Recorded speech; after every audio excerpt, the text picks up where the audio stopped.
Hello and welcome to Jurassic Park 3 Minute, where we're discussing the second Jurassic Park sequel one minute at a time. I'm Brad. I'm Dave.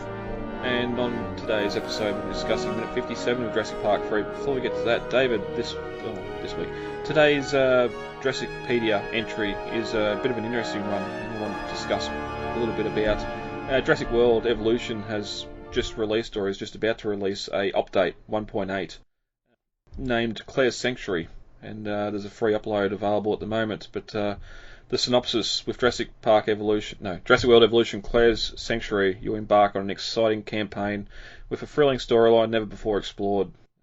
And it sort of goes on that there's going to be new dinosaurs, new locations, and loads more waiting to be unlocked on the islands. We sort of, it also continues about Mount Cebu about to erupt and having to get animals off Isla Nublar, saving them from extinction. Claire again voiced by Bryce Dallas Howard, and it seems to do some great world building for the Jurassic World Evolution game. Yeah. We also get a couple new dinosaurs, Albertosaurus, which we've already seen in toy form, Euoplocephalus, which is like Ankylosaurus, just a little different, and then we got one of my personal favorite Hadrosaurs, Ouranosaurus, which is, I think, one of those Chinese duckbills. Yep. It's got like a big sail on it, and on the back of it, and interesting. I think fans have been kind of a little put off by the design of this one, which is really weird because it's like, if you look at the skeletons and the paleontology reconstructions, it's not really that far off at all. In fact, it's very close to the live animal. And I've noticed that that Evolution has done that a couple times, where if you get animals that aren't in the movies, they'll take it and kind of give a little bit more kind of interesting design to the animals. Mm. Have you got Evolution yet? I still haven't. No. Yeah, same here. I might have to check Steam and see if it's going to come up for sale or how much it currently is. It's sort of Claire's Sanctuary. We discussed a few weeks ago with what could possibly come out of Jurassic Park 3. We also sort of discussed the Sanctuary Island article that's been done for Jurassicpedia, and whether there's more to it, whether it's just something named in the film and that's sort of it. And here we have Evolution bringing up Sanctuary Island, whether or not it's just something to expand for the games, whether it's got something to do with what's coming up in the future. That's all pretty much speculation at the moment, and I think after last week's news going on about Sightsee, how they were doing that in the game just to expand across the 5 deaths and that, and how it's not really hard canon. No. I think we've got a similar thing here as well. I think it's making more like J-Pog and just like not really canon at all. Yeah. Another interesting thing that they're including is some kind of environmental change into the game, such as they're going to have a Spinosaurus-specific kind of terrain with wetlands and swampy stuff, kind of representative of the species' natural kind of swamp habitat that was the Kem beds in Africa. Another thing that they're going to be including, I hear, is a It's a flora alternation, where there'll be some animals will be like improved with flora choices. Other animals will be adversely affected. So like, don't stick your West Indian lilac in with your Triceratops.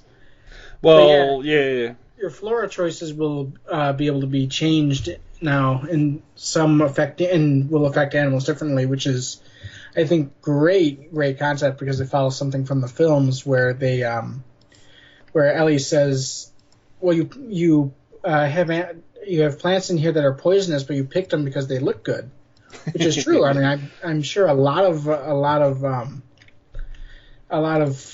kind of park builders have been picking their flora based on how they look, and probably not considering how the animals will react to them, which kind of gives this a little bit more attention to the paleobotanists. Mm. Yeah, well, just looking at this section here, it just makes me think right back to the discussion we had with the lab complex on Sauna. But dinosaurs aren't the only addition, though. They're introducing a new paleobotany mechanic that allows you to research and grow new plants using a new greenhouse building, which is put in there to help the dinosaurs get more of a lifespan and sort of make them feel at home in the environment, as you're saying. So it's good to see they're sort of adding sort of a greenhouse building and looking into that paleobotany side of things as well.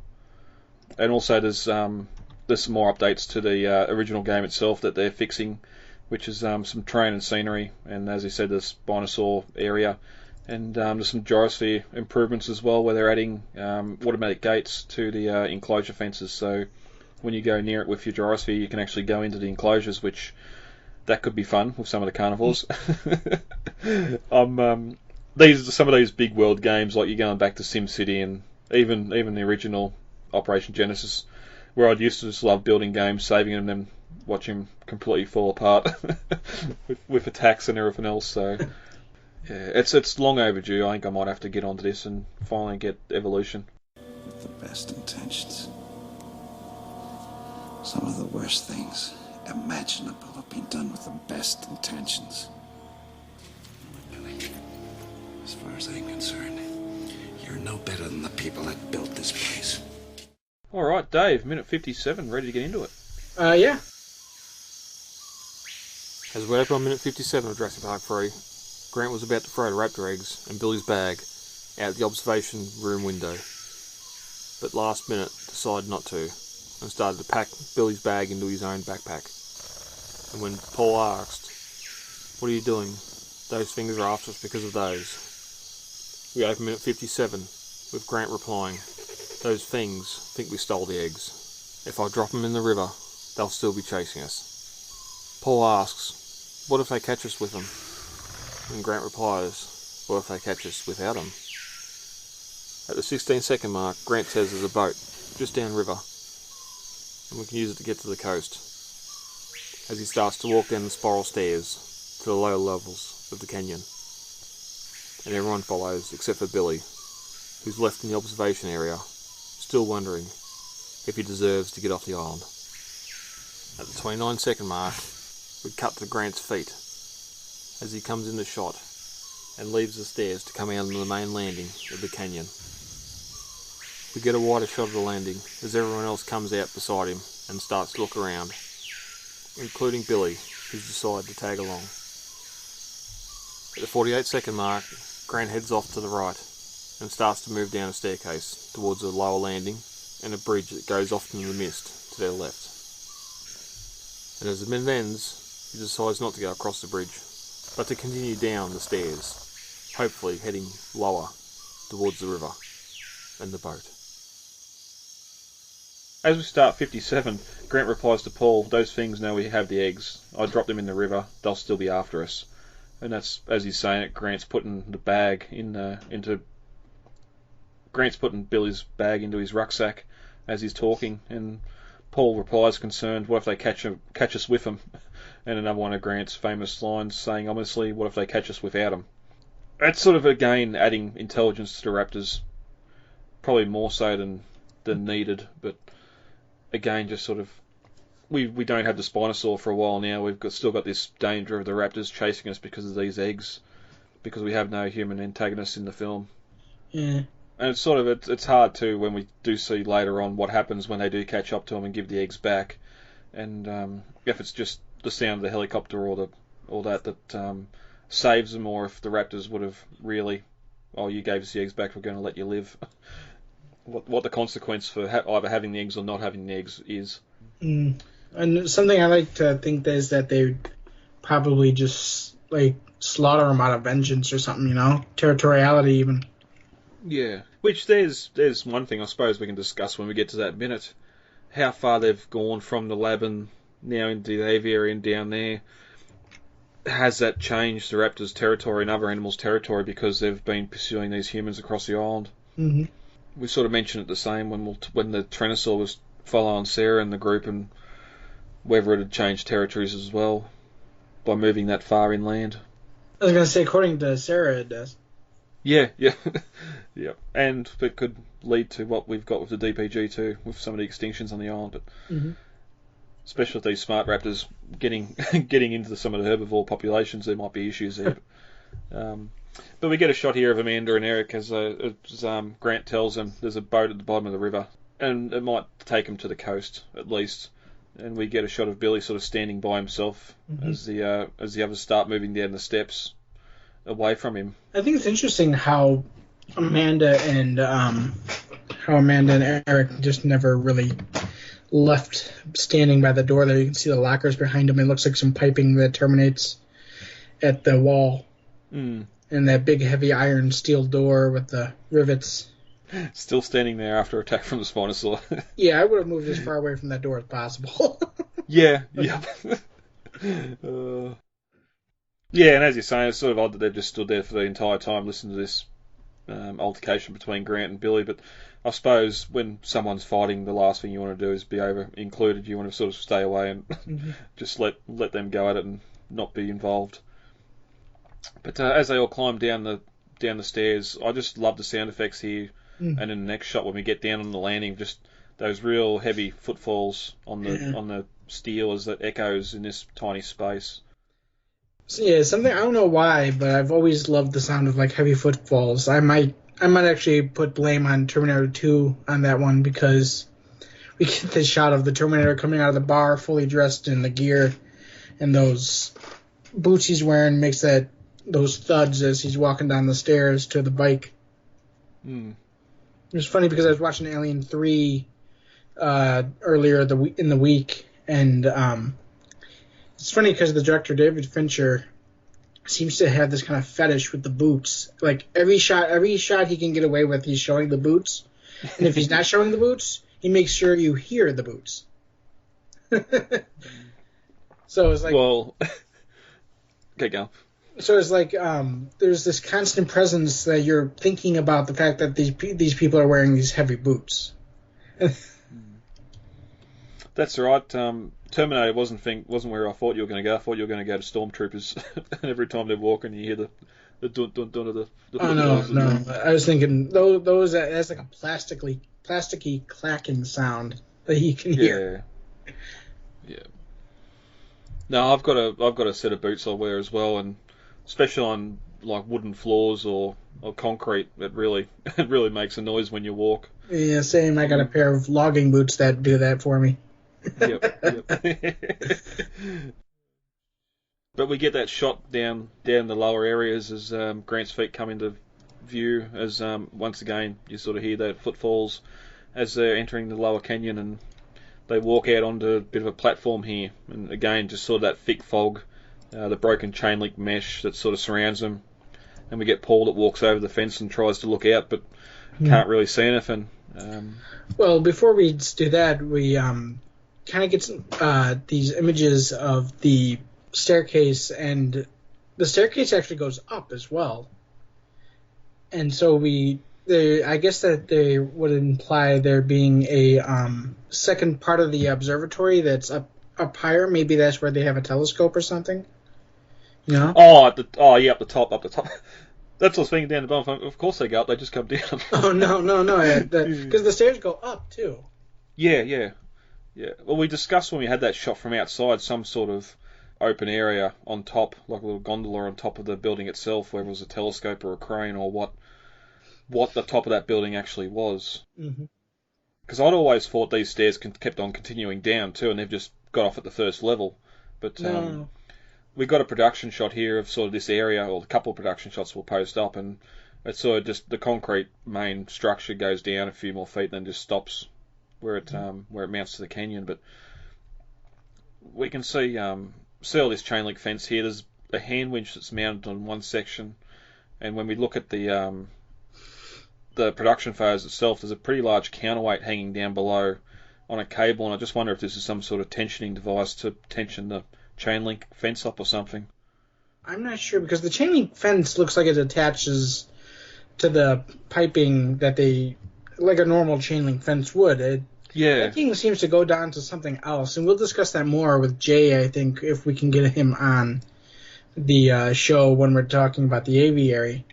which I know we would like to. But yeah, because that winch is weird. It goes down to like some kind of sensory cage of some sort. And I remember having some long discussion about it on Jurassic Park Legacy, and we just settled with we don't really know what it is. We just can tell that it's some kind of sensory equipment.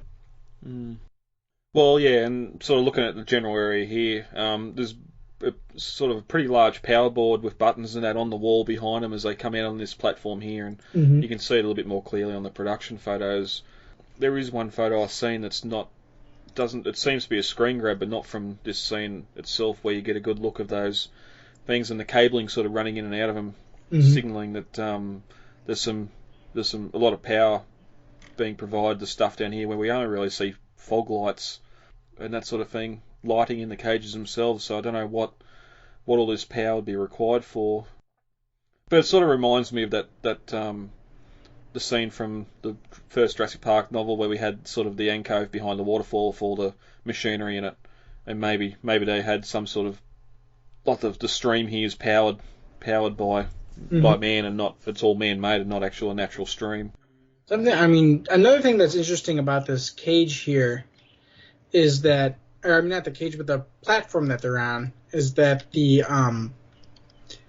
for some reason the chain link fencing is bent inwards, not outward, like you would expect. So something was either pulled out of this, or something broke out of this fencing here. Yeah, well, it goes with some of the railings as well, how it's sort of bent out and not bent in. Whether an animal's got stuck in there and sort of thrashed around trying to get out, because as you see, there's sort of some decent sized holes in the chain link fence or chain link barrier in places. But sort of looking at the production shot here again too, there's like a large cranking wheel on the wall where Amanda and Paul later run to when the Tyrannosaurs do attack, which again I don't know why half of this stuff's here, but up on the roof where the stairs sort of come out of the piping coming from there's some large floodlights and that there which would illuminate the area, and sort of we only really get to see half of the bridge itself that we get next minute, which seems to be pretty narrow, and we'll get to it when we get there when Eric's making his way across. But when we get that shot later on of the whole aviary itself, it seems like a 200 to 300 foot canyon, especially when we're up above before with Grant looking out the window. But here it sort of only looks like it's only about 50 feet wide. But we'll look a bit deeper into that when we get there next minute. Well, we do have the production kind of map of the various stages that they built the move for this scene, and it kind of creates like a map here of the aviary area, where you have the what looks to be what they would have had was the canyon goes deeper into the area than what we originally see, and you just had that half dome that goes across the mouth of the canyon. There's the mesh that goes over the roof of the canyon and presumably goes down and terminates at the bottom of the canyon.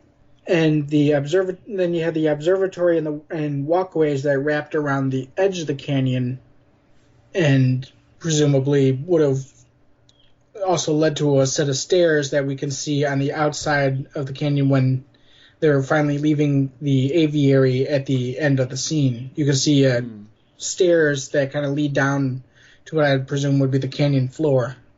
Yeah, well, there's that walkway that sort of follows the dome around on the inside there as well.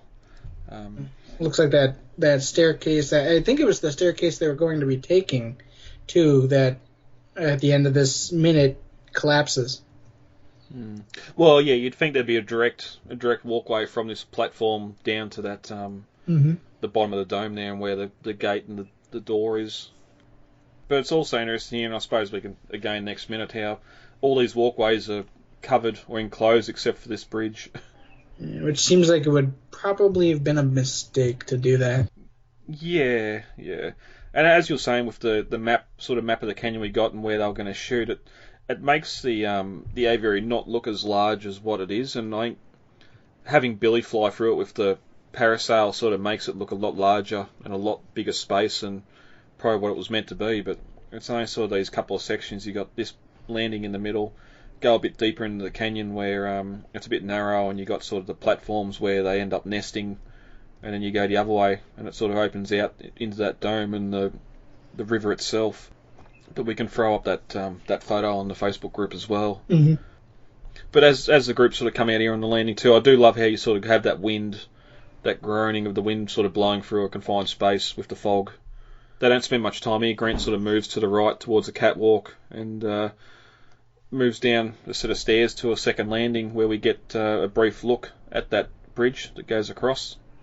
Grant